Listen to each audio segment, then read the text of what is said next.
నాన్న మనం ఎవరికైనా అన్యాయం చేస్తే ఏం చేస్తారు నాన్న? జైల్లో వేస్తారు నాన్న. మరి న్యాయం చేయాలనుకుంటే? నువ్వు చేయలేవు నాన్న. అదేంటి నాన్న?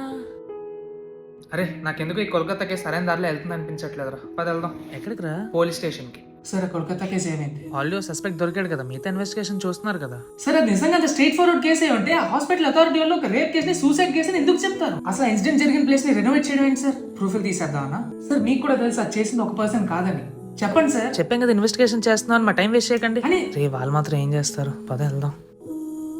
నువ్వు చేయలేవు నాన్న. నువ్వు చేద్దాం అనుకున్నా ఈ సిస్టమ్ నేను చేయనివ్వదు. నీ కళ్ళ ముందు ఎన్ని దారుణాలు జరిగినా నువ్వు చూస్తూ ఉండడం తప్ప ఏమీ చేయలేవు. నువ్వు చేయగలిగింది ఒకటే, ఆ విషయం జనాలకు తెలిసేలా చేయడం.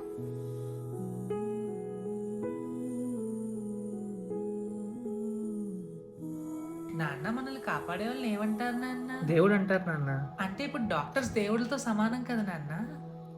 అవును నాన్న.